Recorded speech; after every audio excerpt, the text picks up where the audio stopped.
Lorsque j'ai besoin de réponses à un problème qui me préoccupe, je m'adresse généralement à un mentor.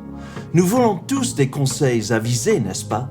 Et si vous pouviez, par DM, communiquer directement avec l'expert ultime en tout? Ah, mais vous le pouvez. Alors, restez à l'écoute. Qu'il s'agisse de conseils sur une carrière, la famille, des luttes personnelles, nous avons tous besoin de sagesse et d'être guidés dans la vie. Votre premier réflexe est-il d'aller chercher la sagesse auprès d'un parent, d'un conjoint, d'un meilleur ami, d'un pasteur, voire de Confucius? Je peux vous assurer que le philosophe chinois ou n'importe qui d'autre n'ont rien à voir avec la sagesse de Dieu. Mais comment la recevoir? Le psaume 111:10 dit « La crainte de l'Éternel est le commencement de la sagesse. Ceux qui suivent ses commandements ont une bonne intelligence. Sa louange dure à jamais. » L'Écriture sainte paraît parfois compliquée et difficile à traduire dans la vie quotidienne. Ce passage parle de la crainte du Seigneur.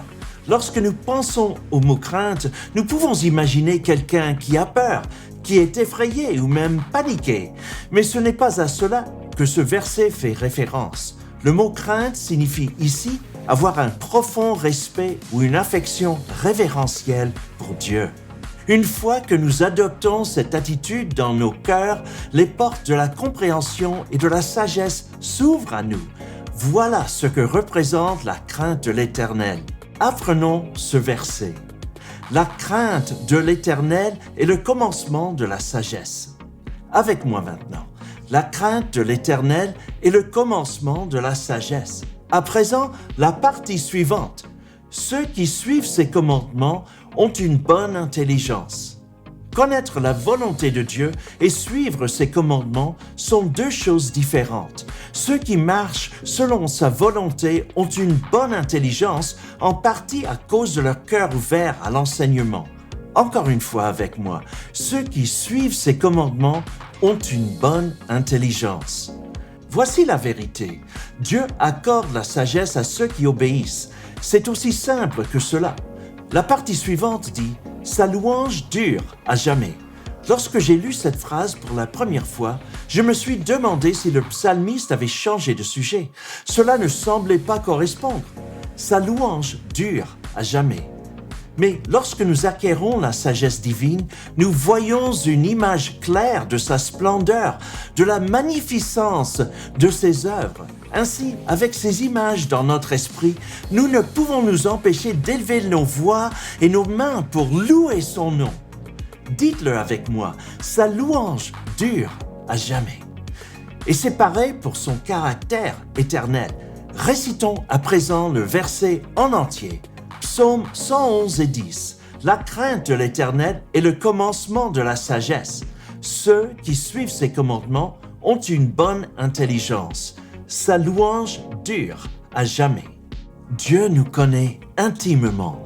Quelles que soient les réponses dont nous avons besoin dans notre vie, nous les trouverons auprès de celui qui nous a créés.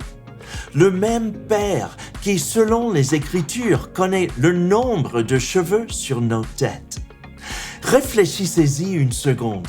7 milliards de personnes sur la planète. Chacun d'entre nous a environ 100 000 cheveux sur la tête. C'est beaucoup à retenir, mais pas pour Dieu. Le fait est que Dieu a créé chacun d'entre nous dans un but précis. Ainsi, lorsque nous nous perdons, il sait exactement où nous sommes. Nous pouvons lui faire confiance pour nous ramener sur le chemin qu'il a conçu pour nous. Sa guidance est divine. Jacques 1:5 nous encourage de cette façon. Si l'un de vous manque de sagesse, qu'il la demande à Dieu, qui donne généreusement à tous sans reproche, et elle lui sera donnée. Laissez macérer cela pendant une minute. Waouh! Apprenons ce verset réconfortant. Il se compose de 4 affirmations. La première, si l'un de vous manque de sagesse. C'est à peu près nous tous, hein? Dites-le avec moi. Si l'un de vous manque de sagesse. Alors quoi? Qu'il la demande à Dieu. Encore une fois, demandez où? Qu'il la demande à Dieu. Cela semble évident, mais honnêtement, combien de fois avons-nous essayé de résoudre des problèmes par nous-mêmes, alors qu'aller voir Dieu aurait été une bien meilleure idée? La partie suivante prouve combien Dieu est désintéressé, qui donne généreusement à tous, sans reproche. C'est le caractère de Dieu. Il ne réserve pas sa sagesse pour une foule de VIP. Au contraire, c'est un Dieu qui donne généreusement à tous, sans reproche. Il n'est pas assis au paradis à compter vos questions en disant « Désolé, mais vous avez dépassé votre quota de questions pour le mois. Contactez-moi plus tard pour obtenir des réponses. » Aucune question n'est insignifiante pour Dieu. Alors, posez-lui vos questions. Il veut avoir de nos nouvelles. Et quand nous demandons, sa promesse est la suivante. Et elle lui sera donnée. Dieu prend un grand plaisir à nous récompenser avec des solutions judicieuses. Encore une fois, avec moi. Et elle lui sera donnée. Récitons à présent le verset en entier. Vous souvenez-vous du nom du verset, de sa référence dans la Bible? Jacques 1 et 5. Mais vous vous en êtes probablement rappelé. Si l'un de vous manque de sagesse, qu'il la demande à Dieu, qui donne généreusement à tous sans reproche, et elle lui sera donnée. Voici un défi pour vous. Donnez-moi la référence du premier verset que nous avons appris aujourd'hui. Voici un indice. C'est dans les psaumes. C'est exact. Psaume 111 et 10. De quoi parle ce verset? Si vous avez répondu la sagesse, vous avez raison. Vous souvenez-vous de ce qu'il dit? Voici un indice. Quelle est la condition préalable à la sagesse? On dirait une question de jeu télévisé.